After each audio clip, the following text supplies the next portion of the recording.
Good morning everyone. आज हम पढ़ेंगे इलेक्ट्रोस्कोप विद्युतदर्शी। इलेक्ट्रोस्कोप क्या होता है, विद्युतदर्शी क्या होता है और विद्युतदर्शी का जो एक्सपेरिमेंट है वो कैसे होता है। तो किसी भी ऑब्जेक्ट पर चार्ज की प्रेजेंस को आइडेंटिफाई करने के लिए जिस डिवाइस का उपयोग किया जाता है, जिस डिवाइस का यूज किया जाता है, दैट इज कॉल्ड इलेक्ट्रोस्कोप, विद्युतदर्शी। वापस रिपीट करता हूँ, विद्युतदर्शी या इलेक्ट्रोस्कोप एक ऐसा यंत्र है, एक ऐसी डिवाइस है जिससे किसी भी ऑब्जेक्ट पर आवेश का संसूचन किया जाता है, आवेश की उपस्थिति का आइडेंटिफाई किया जाता है। जिसके लिए हम एक उदाहरण या एक प्रयोग या एक एक्सपेरिमेंट करते हैं। आप यहाँ एक चित्र देख रहे हैं स्वर्णपत्र विद्युतदर्शी का, that's called gold leaf electroscope. यहाँ हम सबसे पहले एक बोतल या ग्लास जार की बात करते हैं। ये एक ग्लास जार है जिसमें एक मेटेलिक रोड है जो कि वर्टिकली प्लेस्ड है, एक कॉर्क है। इस मेटेलिक रोड के ऊपर वाले भाग में अपर साइड में एक मेटेलिक डिस्क है, धात्विक प्लेट है, जबकि इसी मेटेलिक रोड के नीचे वाले भाग में दो सोने की पत्तियां, स्वर्ण पत्ती, गोल्ड लीफ लगी हुई है।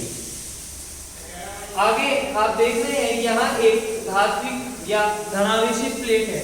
तो जैसे ही धनावेशित प्लेट को मेटेलिक डिस्क के पास लाया जाता है, स्पर्श कराया जाता है, तो यहाँ से आवेश मेटेलिक डिस्क से होते हुए मेटेलिक रोड पर स्थानांतरित हो जाते हैं।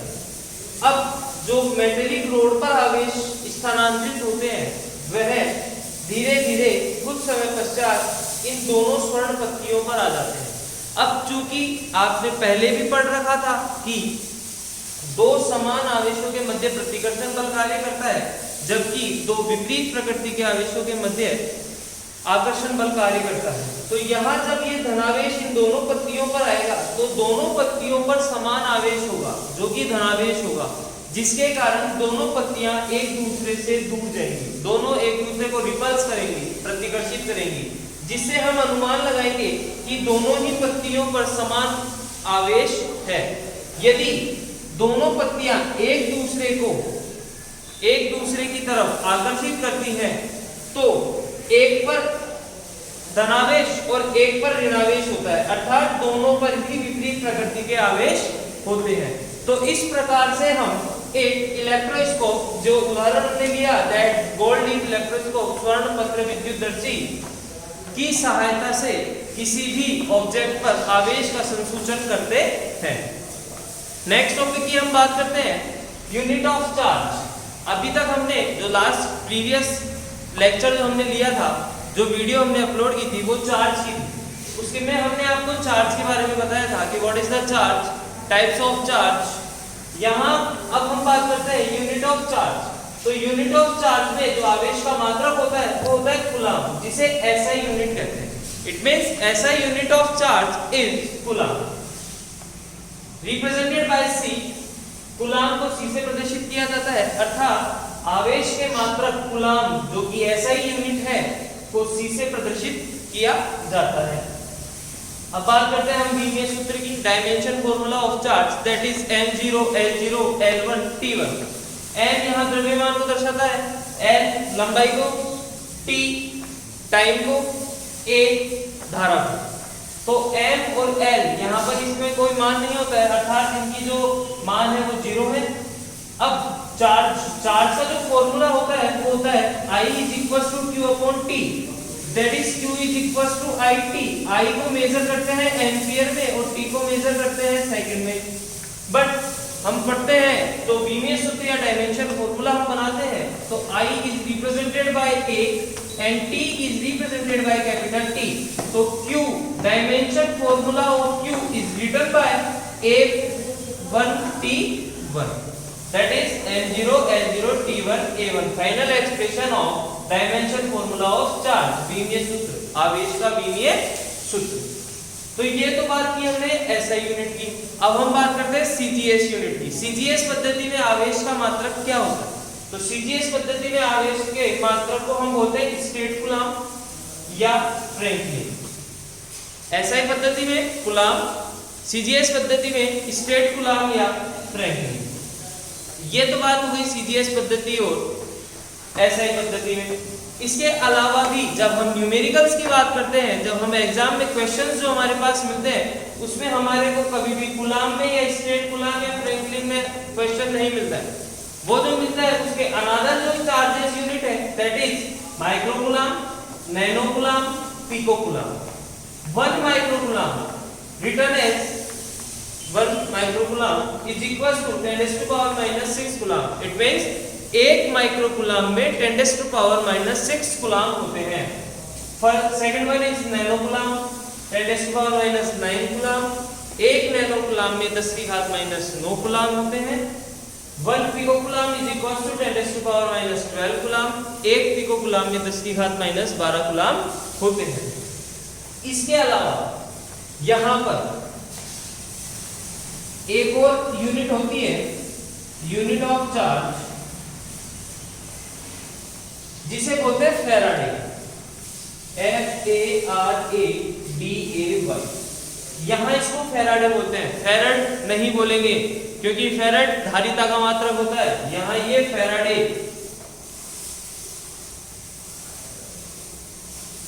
और 1 faraday is equal to 96,500 coulomb होता है। तो 1 फैराडे में 96,500 कूलाम होते हैं।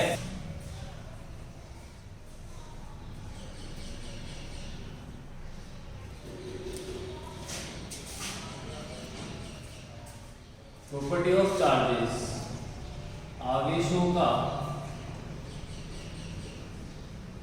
गुणधर्म।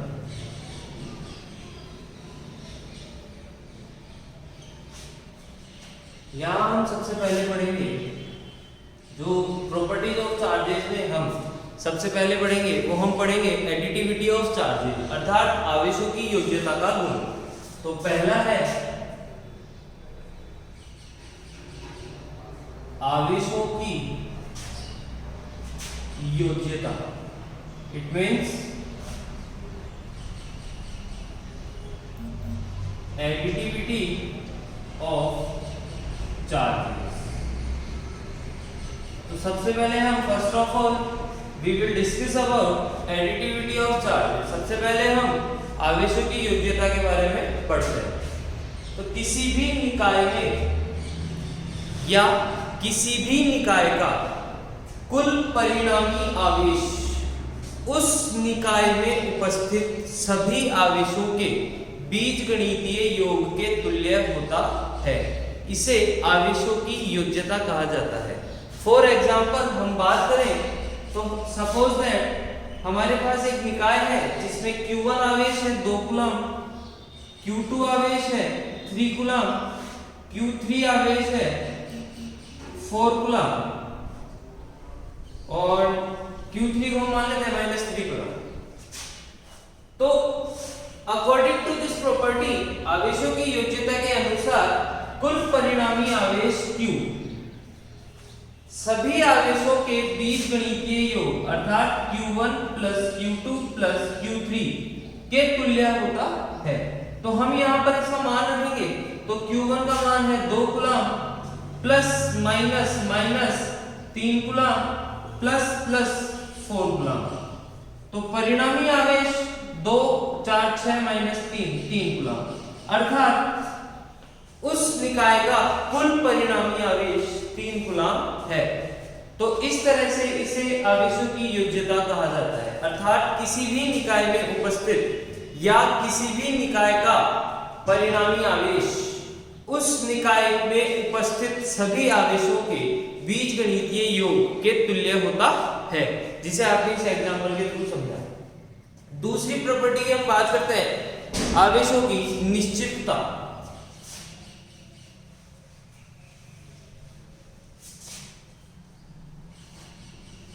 दूसरी प्रॉपर्टी है आवेशों की निश्चितता। इसका मतलब होता है कि यदि कोई निकाय स्थिर अवस्था में है या गतिशील अवस्था में है, दोनों ही अवस्था में आवेशों का मान समान होता है। It means charge in rest is equal to charge in motion. इसे कहते हैं आवेशों की निश्चितता, अर्थात आवेश की निश्चित मात्रा।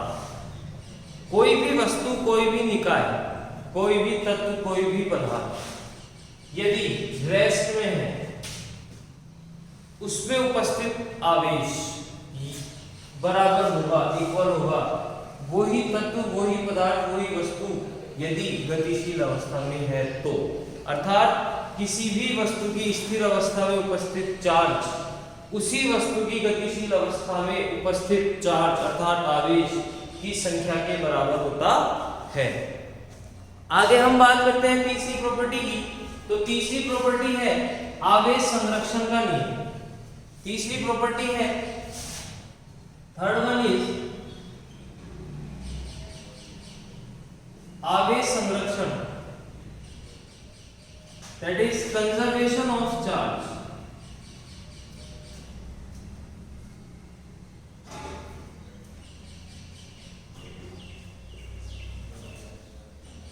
ये हमने 10th क्लास में भी स्टडी की थी, 11th क्लास में भी स्टडी की थी, और हम 12th में भी इसको देखते हैं। आवेश संरक्षण मींस कंजर्वेशन ऑफ चार्ज। इसका मतलब है कि आवेश को ना तो उत्पन्न किया जा सकता है और ना ही नष्ट किया जा सकता है, अर्थात आवेश को ना तो बना सकते हैं और ना ही नष्ट कर सकते हैं।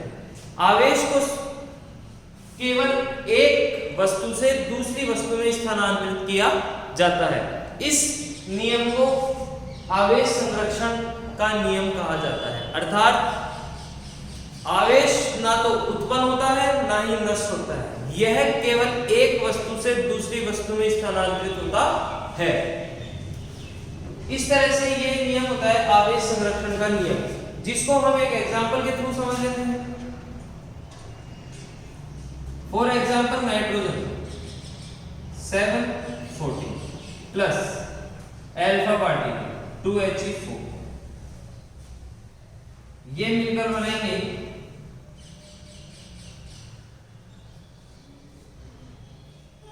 तो आप यहां से देखेंगे नाइट्रोजन के पास 7 इलेक्ट्रॉन, हीलियम के पास 2 इलेक्ट्रॉन, फ्लोरीन के पास 9 इलेक्ट्रॉन। यहां टोटल इलेक्ट्रॉन कितने हो गए? 9 इलेक्ट्रॉन। यहां टोटल कितने हैं? 9 इलेक्ट्रॉन।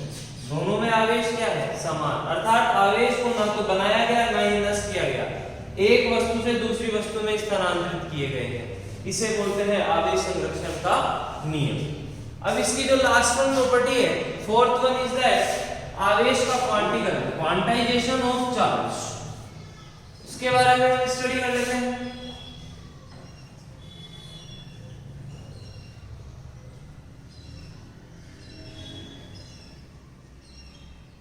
क्वांटाइजेशन ऑफ चार्ज, आवेशों का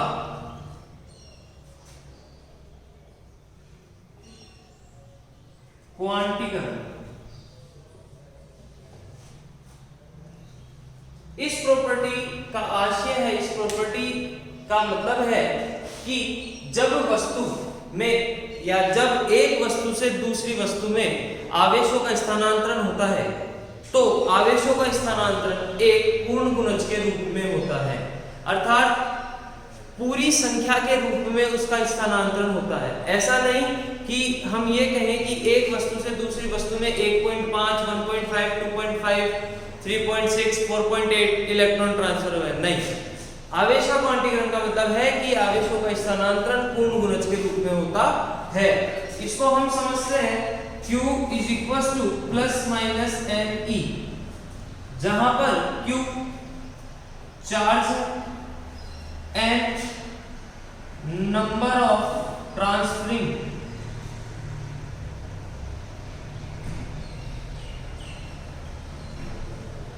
electrons और E charge on electron, that is 1.6 into 10 raised to power minus 90 coulomb. तो यहाँ जो नंबर ऑफ एन होंगे that is 1 2 3 and so on. Complete number की फॉर्म में इलेक्ट्रॉन ट्रांसफर होना ही क्वांटाइजेशन ऑफ चार्ज कहलाता है। अर्थात एक वस्तु से दूसरी वस्तु में यदि इलेक्ट्रॉन का आवेशों का स्थानांतरण होता है तो वह पूर्ण गुणज के रूप में संभव है, इसे आवेशों का क्वांटीकरण कहा जाता है। तो इस तरह से हमने आवेशों की गुणधर्म प्रॉपर्टीज ऑफ चार्जेस पढ़ ली। Now the next topic is Coulomb's law, Coulomb का नियम। इलेक्ट्रोस्टैटिक्स के लिए एक इंपॉर्टेंट लॉ है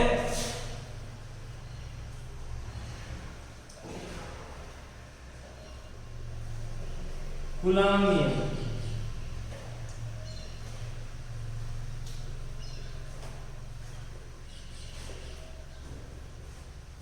कूलाम्स लॉ इसके अकॉर्डिंग हम पढ़ते हैं। यहां हमारे पास समझते हैं दो stationery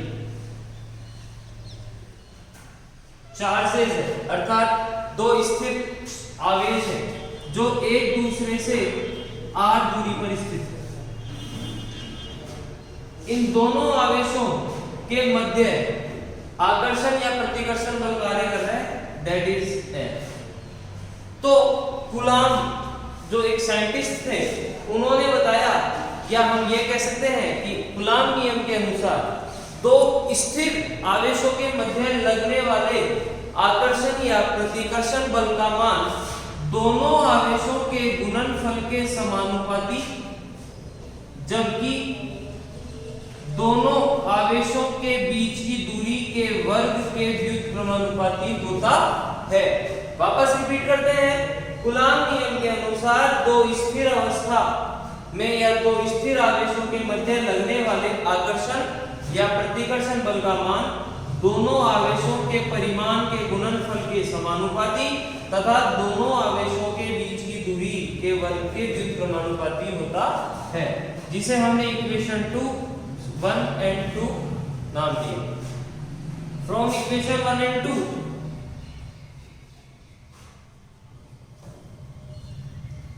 we can write F directly proportional Q1 Q2 upon R square। यहां हमें पता है कि प्रोपोर्शनल साइन को जब हम रिमूव करेंगे, जब हम रिप्लेस करेंगे इक्वल साइन से, तो एक कांस्टेंट आता है F that is K Q1 Q2 upon R square, where F force, K constant, Q1 Q2 charge particle है, R डिस्टेंस बिटवीन चार्जेस। तो जो K है इसकी वैल्यू होती है 1/4πε0, जिसको हमने कांस्टेंट कहा, और इस कांस्टेंट का नाम होता है कूलाम कांस्टेंट।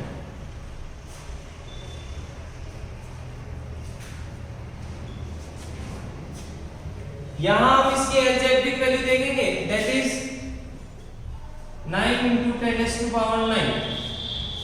अब हम बात करते हैं इसके मात्रक की, तो यहां से हम इसका मात्रक देखेंगे, r स्क्वायर में हम मल्टीप्लाई करेंगे, f बल का मात्रक न्यूटन, दूरी r दूरी का मात्रक मीटर स्क्वायर प्रति coulomb square, that is k coulomb constant. Value of coulomb constant 9 × 10⁻⁹ newton metre square पर coulomb square.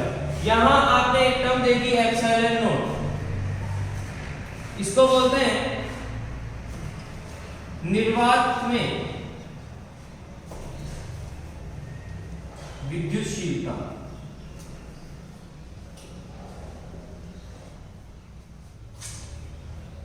Permittivity of charges in air, value 8.85 × 10⁻⁻12 मात्रक होता है कूलाम स्क्वायर प्रति newton metre square, that is epsilon naught, that is K।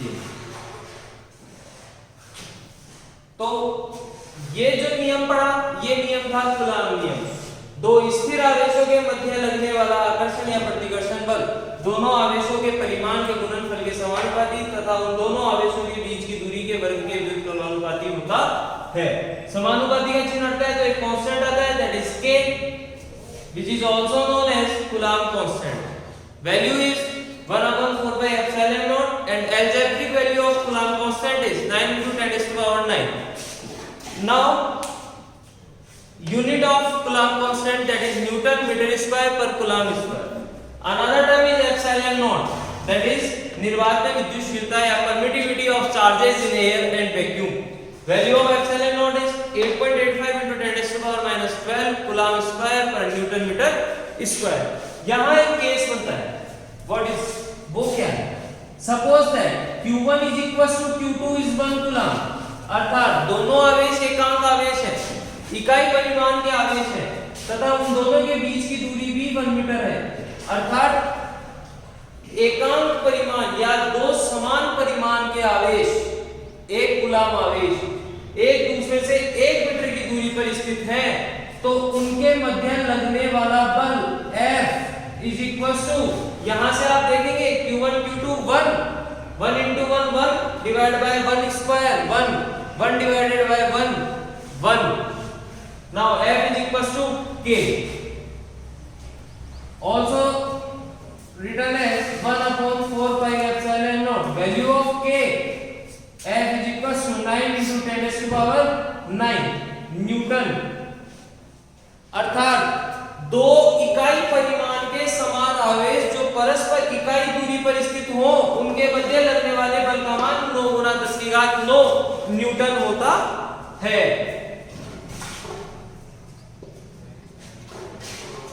ये था Coulomb नियम। अब हम यहां बात करते हैं कूलॉम नियम के सदिश रूप, vector representation of Coulomb's law.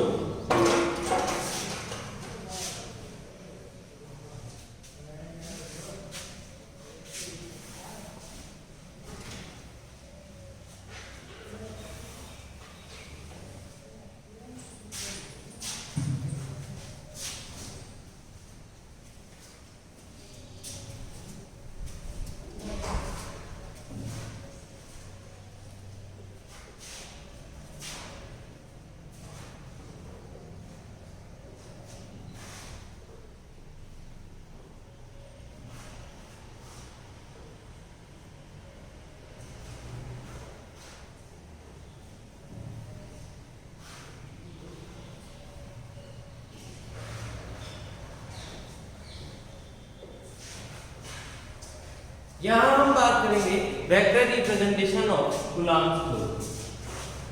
Again हम वही बात करते हैं यहां पर दो आवेशों की Q1 and Q2,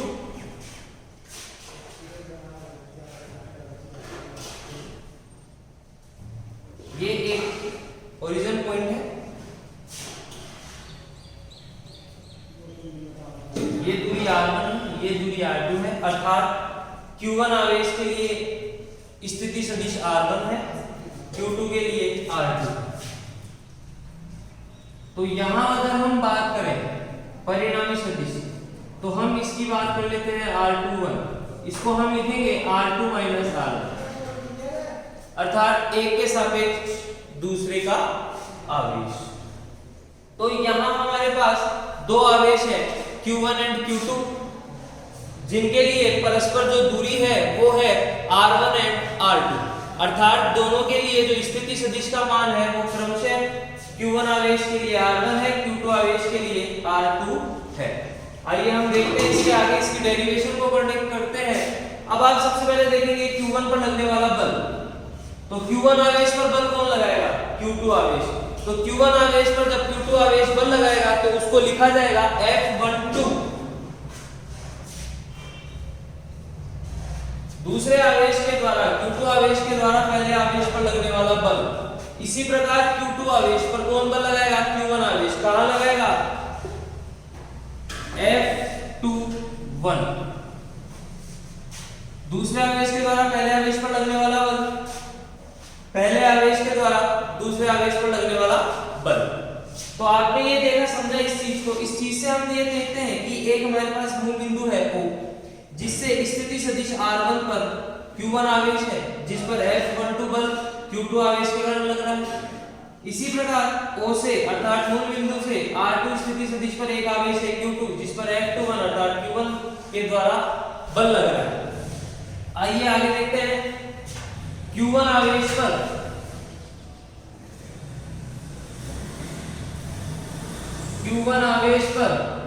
Q2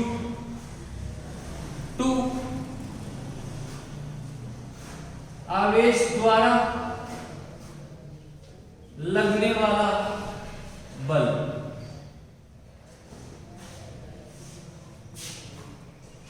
Q1 आवेश पर लग रहा है Q2 आवेश के द्वारा, तो F12 कितना अभी भी हमने पढ़ा था, सूत्र लिखा होता है K दोनों आवेश Q1 Q2 के मध्य दूरी। अब यहाँ आप देखो किस पर बल लग रहा है, 1 पर। कौन लगा रहा है, दूसरा आवेश। तो अगर ऐसा होता है कि F12 बराबर K Q1 Q2, तो यहाँ दूसरा आवेश पहले आवेश पर बल लगा रहा है, इसके लिए हम लिखेंगे R12 क्या है।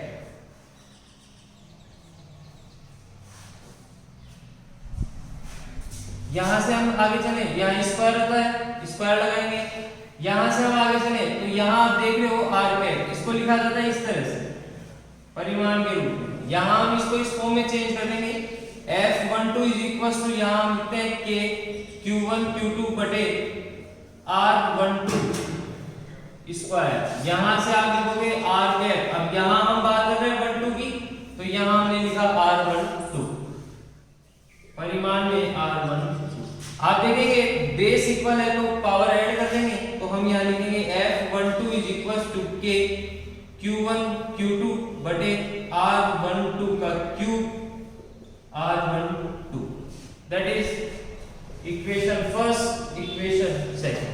तो ये बल आया Q1 आवेश पर Q2 आवेश वाला लगने वाला बल। इसी प्रकार हम इसका अपोजिट करके चलते हैं। Q2 आवेश पर Q1 आवेश द्वारा लगने वाला बल, इसको लिखेंगे F21 K Q1 Q2 बटे यहाँ 2 है, यहाँ पे हम Q1 लिख देंगे। मैं अगेन इसी के जैसे लिख रहा हूं, यहाँ डायरेक्ट लिख देते हैं। तो यहाँ लिखा जाएगा R21 Q R21, equation number 3। Since हमें पता है R21 की वैल्यू होती है R2 माइनस R। ये देखिए, अगर मैं इसको माइनस कॉमन ले लूं R21 यहां से, तो इसको मैं इस तरह से लिखूंगा R1 माइनस R2, जिसको हम लिख सकते हैं R12। तो इक्वेशन 3 समीकरण 3 से F21 K Q1 Q2 बटे R21 का क्यूब, लेकिन परिमाण में है, परिमाण में मतलब मॉड्यूलस लग रहा है, मापांक में कोई भी संख्या माइनस में हो तो भी प्लस में होती है और प्लस में हो तो भी प्लस में होती है। तो इसको हम R21 की जगह लिखेंगे R12 का क्यूब। अब यहाँ देखते हैं R21 को रिप्लेस कर देंगे माइनस से, माइनस को बाहर कर देते हैं और यहाँ लिख देते हैं R12 कैप। अब आप समीकरण 2 पर चलिए। समीकरण 2 से ये मान एज इट इज हम यहाँ देख रहे हैं, K की जगह K है, Q1 Q2 की जगह Q1 Q2 है, R12 का परिमाण का क्यूब यहाँ भी है और R12 यहाँ भी है। तो समीकरण 2 से F21 बराबर होगा माइनस, और इसका मान हमने रख दिया F12, अर्थात इसको दे दिया समीकरण नंबर 4। ये है कूलाम नियम का सदिश निरूपण, जो कि प्रदर्शित करता है कि पहली वस्तु के द्वारा दूसरी वस्तु पर लगने वाला बल दूसरी वस्तु के द्वारा पहली वस्तु पर लगने वाले बल के समान होता है, लेकिन विपरीत दिशा में होता है। अर्थात कूलाम नियम का सदिश निरूपण न्यूटन की गति के तृतीय नियम, क्रिया प्रतिक्रिया नियम की भी पुष्टि करता है। तो इस प्रकार आज हमने हमने पढ़ा प्रॉपर्टीज ऑफ चार्जेस, आवेशों का गुणधर्म। उसके बाद आपने पढ़ा कूलॉम नियम। इसके बाद हमने पढ़ा representation of vector representation of Coulomb's law. तो इस तरह से आज के ये टॉपिक यहाँ खत्म करते हैं। Thank you.